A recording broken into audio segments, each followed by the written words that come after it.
جب سڑکوں کا نیٹ ورک اور اس کاروبار کی پیچیدگیاں امیر الدین کی سمجھ میں آ گئیں تو اس نے مختلف روٹس پر اپنے ٹرک چلانا شروع کر دیے۔ یہ کوئی آسان کاروبار نہیں تھا، بلکہ طاقت اور سمجھداری کا کھیل تھا۔ ٹرانسپورٹ کے کاروبار میں روٹس پر اپنی اجارہ داری رکھنی پڑتی ہے، کبھی طاقت کے زور سے تو کبھی حکمت عملی سے۔ بلے نے اپنی طاقت بھی دکھائی اور حکمت عملی بھی۔ یہ کاروبار کامیابی سے چلنا شروع ہو گیا۔ چند ٹرکوں سے شروع ہونے والا ٹرانسپورٹ کا یہ کاروبار اب کئی 100 ٹرکوں پر مشتمل تھا۔ یہی وہ زمانہ تھا جب امیر الدین مشہور ہو گیا بلا ٹرکاں والا کے نام سے۔ اپنی طاقت اور اثر رسوخ قائم رکھنے کے لیے بلے نے ایک ڈیرا بھی بنایا، وہی ڈیرا جس کا ذکر میں پہلے بھی کر چکا ہوں۔ پہلوانوں اور بدماشوں میں تو ڈیرا کلچر آج بھی قائم ہے۔ شروع میں اس ڈیرے پر بلے کے ڈرائیورز آرام کرتے تھے یا اس کے قریبی ساتھی آ کر وقت گزارتے تھے، جہاں ہر وقت چائے، کھانے اور تاش کا دور چلتا تھا۔ یہی درمیان میں بلا بھی اپنی رنگ برنگی چارپائی پر دھوتی کرتا پہنے بیٹھا ہوتا تھا۔ کچھ عرصے بعد بلے نے نمازی ٹوپی بھی باقاعدگی سے پہننا شروع کر دی تھی۔ وقت گزرا تو بلا بھی مشہور ہوتا گیا اور اس کا ڈیرا بھی۔ بلے کا اپنے علاقے میں اثر رسوخ بن چکا تھا اور اس ڈیرے پر علاقے کے لوگ اپنے مسائل کے حل کے لیے آنا بھی شروع ہو گئے تھے۔ کہیں دو بھائیوں کی صلح ہو رہی ہے تو کہیں دکانداروں کے آپسی تنازع ختم کروائے جا رہے ہیں تو کہیں وراثت کے معاملات کے فیصلے ہو رہے ہیں۔ بلا اس علاقے کی پراپرٹیز کو کسی تحصیلدار یا پٹواری سے زیادہ جانتا تھا کہ کون سی زمین کس کی ہے، کس نے خریدی اور کب بیچی۔ یہی نہیں بلکہ اس ڈیرے پر جو فیصلہ ہو جاتا تھا وہی آخری فیصلہ ہوتا تھا جسے تسلیم کرنا پڑتا تھا۔ بلا یہ سارے کام کسی نیکی کے تحت نہیں کر رہا تھا، بلکہ پہلوانوں کے اس قسم کے ڈیرے علاقے میں ان کے اثر رسوخ اور روب دبدبے کو مزید مضبوط کرتے ہیں۔ دوسرا یہ کہ بلا ایک کاروباری آدمی تھا اور اس کے ڈیرے کا آس پاس کا سارا علاقہ کاروباری سرگرمیوں کا مرکز تھا۔ ان مارکیٹس پر بھی اسے اپنا ہولڈ قائم رکھنا تھا۔ پھر یہ بات بھی غور طلب ہے کہ بلے کی خود بھی اس علاقے یعنی شاہ عالم گیٹ کے آس پاس بہت سی پراپرٹیز تھیں جن میں دکانیں بھی شامل تھیں۔ یہ دکانیں بلے نے اپنے قریبی لوگوں کو ہی کرائے پر دے رکھی تھیں، اور دوسرا یہ لوگ بلے کے مخبر بھی تھے۔ وہ ان کاروباری علاقوں میں بلے کا روب دبدبا بھی بناتے تھے اور یہ بھی دھیان رکھتے تھے کہ کہیں کوئی بلے کی اتھارٹی کو چیلنج نہ کرے۔ اس کے ڈیرے پر پولیس کے اعلیٰ افسران بھی آتے تھے، کبھی معلومات کے لیے، کبھی مدد کے لیے اور اکثر اوقات اپنی جیبیں بھرنے کے لیے۔ بلے کا اس علاقے میں اثر رسوخ مضبوط کرنے میں ایک بڑا فیکٹر کلثوم نواز سے رشتہ داری کا بھی تھا، بالخصوص تب جب بلا ٹرکاں والے نے نواز شریف کی الیکشن کیمپین میں پورا کردار ادا کیا اور شریف فیملی کے مزید قریب ہو گیا۔ طاقت اور کاروبار بڑھا تو دشمن بھی بڑھے اور رفتہ رفتہ بلے نے اپنے بہت سے حریفوں کو شکست دے دی۔ یہ بلا ٹرکاں والے کا عروج تھا۔ وقت تیزی سے گزر رہا تھا اور اسی دوران بلے کا بیٹا ٹیپو بھی جوان ہو چکا تھا۔ ٹیپو باپ کے کاروبار کو بھی سنبھالتا تھا اور اس کے اثر رسوخ سے بھی واقف تھا۔ ٹیپو کو بڑی اچھی طرح معلوم تھا کہ علاقے میں اپنے پہلے سے بنے خوف کو مزید کیسے بڑھانا ہے۔ ٹیپو کا مزاج باپ سے کافی مختلف تھا۔ یہ اسلحے کی نمائش کا بھی شوقین تھا اور پالتو شیر بھی اس کی کمزوری تھے۔ ٹیپو کی موجودگی میں ڈیرے کے حالات بدلتے جا رہے تھے۔ اب تو ڈیرے پر پالتو شیر گھومتے نظر آتے تھے جنہیں ٹیپو نے خود سدھایا ہوتا تھا۔ ڈیرے پر جب کسی تنازع کے حل کے لیے لوگ ٹیپو یا بلے کے سامنے بیٹھتے تو یہ شیر ان کے ارد گرد کھلے گھومتے تھے۔ یہ منظر ہی آنے والوں کے دلوں میں دھاک بٹھا دینے کے لیے کافی ہوتا تھا۔ یہی وہ زمانہ تھا جب اس ڈیرے پر بہت سے جرائم پیشہ لوگ بھی نظر آنا شروع ہو گئے، جو ٹرکاں والا فیملی کے ہی کارندے یا سیکیورٹی گارڈز تھے، اور اس قسم کے لوگ ان کے کاروبار کو بھی سنبھال رہے تھے۔ یہ کارندے ٹرکاں والا فیملی کے لیے زمینوں پر قبضے، بھتہ خوری اور لوگوں کو ڈرانے کا کام کرتے تھے۔ یہ وہ وقت تھا جب بلا ٹرکاں والا نے حنیف اور شفیق نامی دو بھائیوں کو اپنے ذاتی گارڈز کے طور پر بھرتی کیا۔ کہا جاتا ہے کہ بلے نے اپنے ڈیرے کی چار دیواری پر تعمیراتی کام کروانے کے لیے ایک مزدور کو بلایا جو اپنے دو بیٹوں حنیف اور شفیق کو بھی ہمراہ لایا تھا۔ بلے کو ان دونوں نوجوانوں کی مضبوط جسامت اور دبنگ شخصیت نے کافی متاثر کیا، جس کے بعد اس نے اصرار کر کے انہیں اپنے ذاتی محافظوں کے طور پر رکھ لیا۔ یہ دونوں بھائی ٹیپو کے ساتھ بھی بطور باڈی گارڈز شہر میں گھومتے تھے، وہ بھی کھلے عام اسلحے کے ساتھ۔ ٹیپو کو مسلح گارڈز کے ساتھ گاڑیوں کے قافلے میں شہر میں پھرنے کا بھی شوق تھا۔ ٹرکاں والا فیملی اتنی طاقتور تھی کہ کسی کی جرت نہیں تھی کہ انہیں روک کر ان سے سوال کرے۔ یہ لوگ لاہور کے ایک خاص حصے پر عملی طور پر حکمرانی کر رہے تھے۔ حنیف اور شفیق نے نہ صرف ٹیپو کے ساتھ بطور گارڈز کام کیا، بلکہ ان کی مدد سے بھتہ خوری اور کرایوں کی زبردستی وصولی کا دھندا بھی شروع ہوا۔ شاہ عالم مارکیٹ کے کئی دکاندار اس بات کی گواہی دیتے ہیں کہ اس دور میں وہ شفیق اور حنیف کو بھتہ دینے پر مجبور تھے، جو ٹرکاں والی فیملی کے نام پر ہی وصول کیا جاتا تھا۔ کہانی یہاں ایک اہم موڑ لیتی ہے۔ 1988 کے آس پاس ٹیپو اپنے گارڈ حنیف کے ہمراہ ایک دکاندار امیر الدین سے کرایہ وصول کرنے گیا۔ کرائے کے لین دین میں تلخ کلامی اتنی بڑھ گئی کہ نوبت گولی چلنے تک جا پہنچی اور امیر الدین قتل ہو گیا۔ یہ قتل آج تک متنازع ہے کہ گولی کس نے چلائی۔ پولیس کی کارروائی کا خدشہ پیدا ہوا تو بلے نے اپنا اثر رسوخ استعمال کرتے ہوئے ٹیپو کو تو بچا لیا، لیکن حنیف اور اس کے بھائی شفیق کو جیل جانے سے نہ روک سکا۔ کچھ ذرائع یہ بھی بتاتے ہیں کہ یہ ایک خاتون سے زیادتی کا معاملہ تھا جس میں ٹیپو کا نام آ رہا تھا، اور بلا ٹرکاں والے نے اپنا اثر رسوخ استعمال کرتے ہوئے بیٹے کا نام نکلوا کر حنیف اور شفیق کا نام ڈلوا دیا، اس وعدے کے ساتھ کہ انہیں بھی بچا لیا جائے گا۔ لیکن ایسا نہ ہوا، یہ دونوں بھائی جیل چلے گئے۔ حنیف اور شفیق اس واقعے سے سخت دل برداشتہ ہوئے اور ان کے دل میں بلا ٹرکاں والے کے خلاف انتقام کی آگ بھڑک اٹھی۔ دوسری طرف ٹیپو نے محتاط ہو کر جھگڑوں سے دوری اختیار کر لی اور اپنے والد کے کاروبار کو پھیلانے پر زیادہ توجہ دینے لگا۔ اس واقعے کے بعد سے ٹرکاں والا فیملی کے ڈیرے کی پرانی رونقیں ماند پڑ چکی تھی۔ حالات بدل رہے تھے اور گوال منڈی میں بٹ برادران ایک نئی طاقت کے طور پر ابھر رہے تھے۔ بٹ برادران کی کہانی بھی بہت دلچسپ ہے۔ ان میں خواجہ تعریف گلشن عرف تیفی بٹ اور اس کا کزن خواجہ عقیل عرف گوگی بٹ شامل تھے۔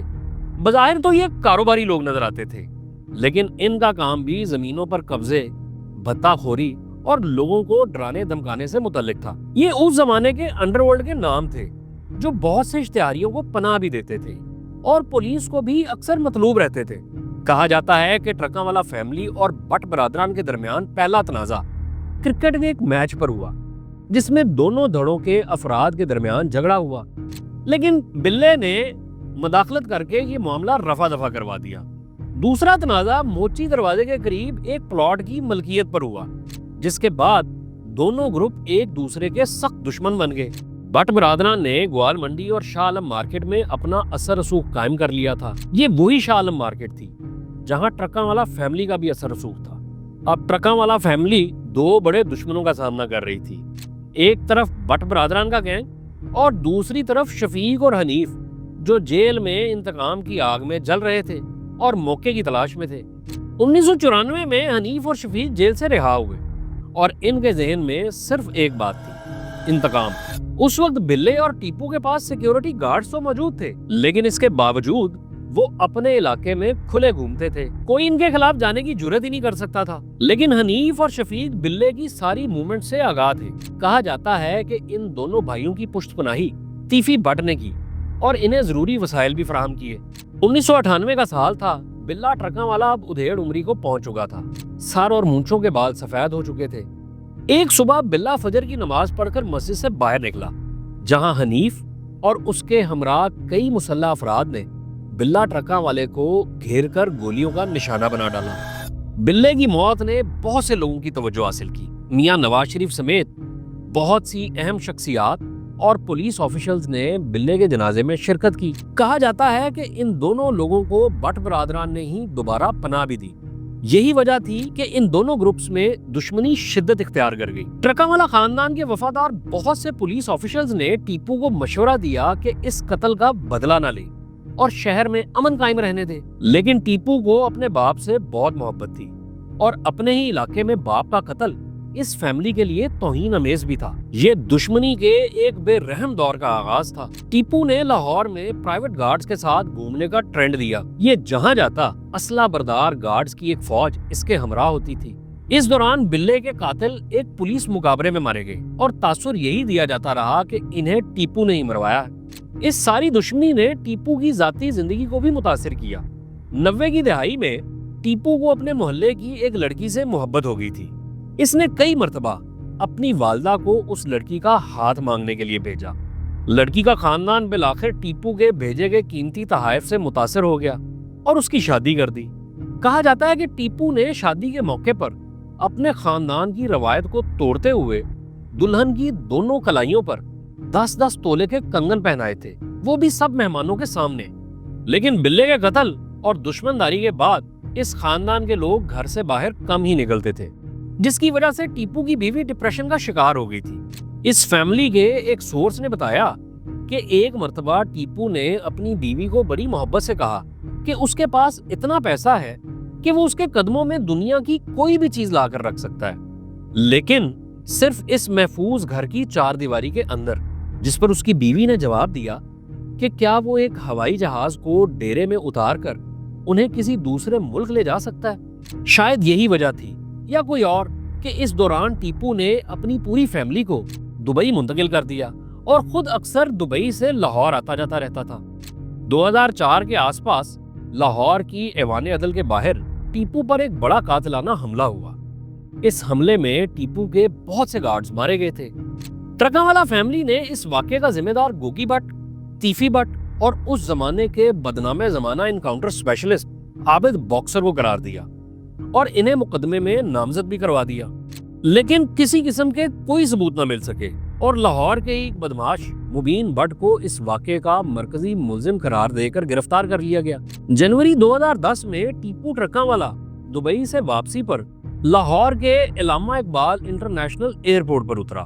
ایئرپورٹ کے ایگزٹ گیٹ سے باہر نکلتے وقت ٹیپو اکیلا تھا۔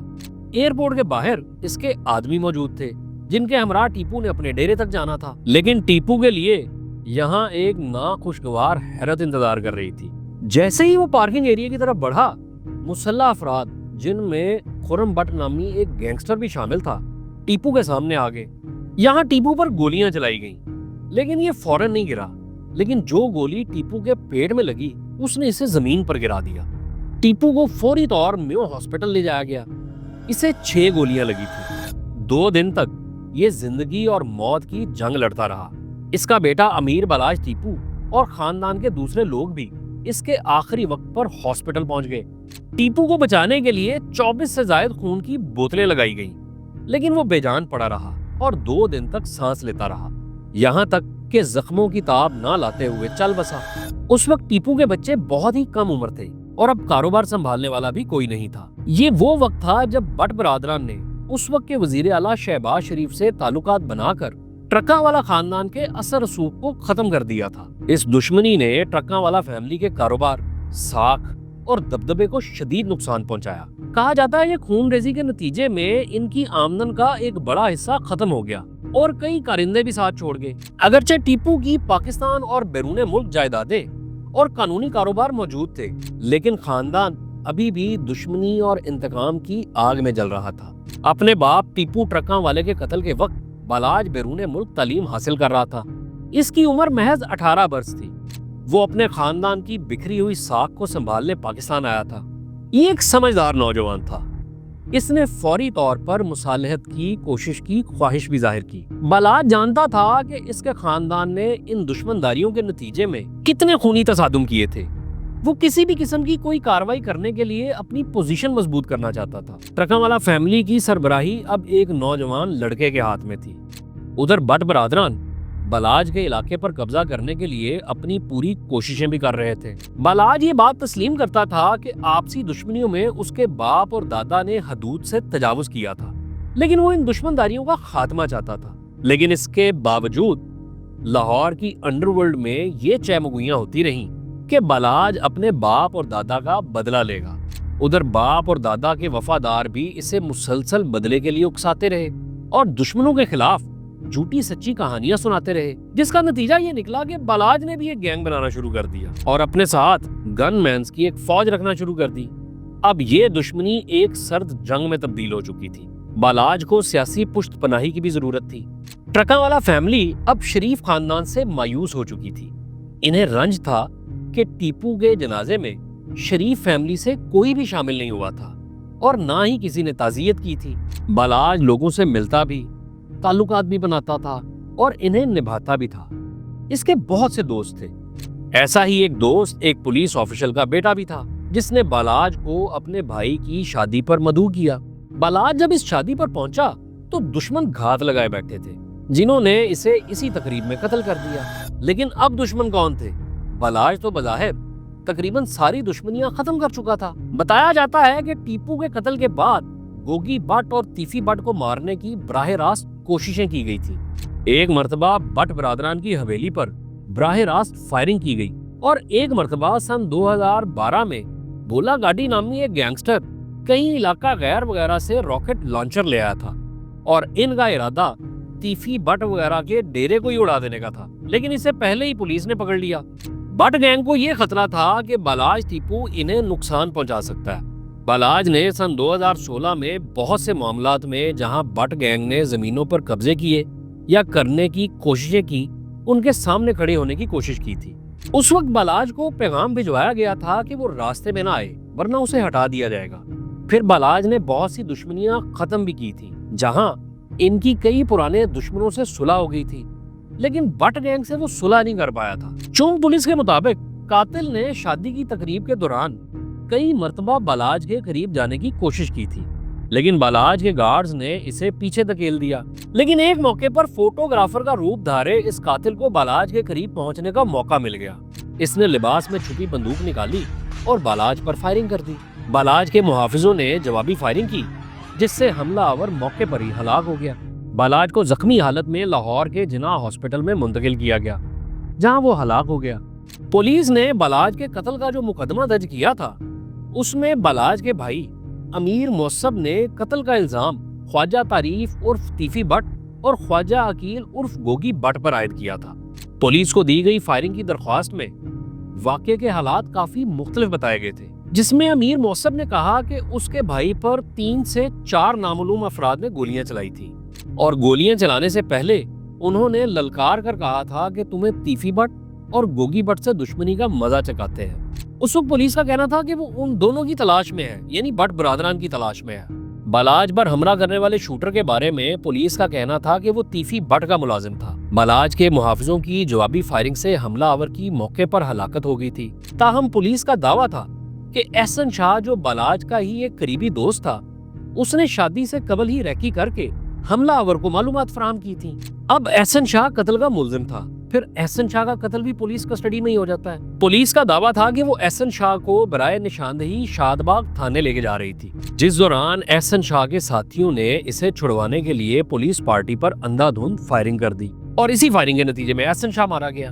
اس دوران تیفی بٹ کا ایک ویڈیو بیان بھی سامنے آیا جس میں اس نے یہ ظاہر کیا کہ اس کا اس قتل کے واقعے سے کسی قسم کا کوئی تعلق نہیں، لیکن یہ لوگ اس وقت ملک سے فرار ہی ہیں۔ ہم نے یہ کہانی 3 نسلوں کے قتل سے شروع کی تھی، بلہ، ٹیپو اور بالاج، لیکن ان تینوں سے پہلے یہاں تک کہ بلہ کے والد کو بھی قتل ہی کیا گیا تھا۔ یہ اندرون شہر کے انڈر ورلڈ کے قتل کی ایک المیہ داستان ہے جو خاندانوں اور نسلوں کے درمیان جاری رہے۔ آزادی کے فوراً بعد شہر کے مختلف حصوں میں طاقت کی جدوجہد شروع ہوئی جس میں اندرون لاہور جیسے تاریخی علاقوں میں خون ریزی دیکھنے میں آئی۔ ان تنازعات کی جڑیں زمین کے جھگڑوں، ذاتی دشمنیوں، انا کے ٹکراؤ، مالی معاملات اور جائیدادوں سے جڑی ہوئی تھی۔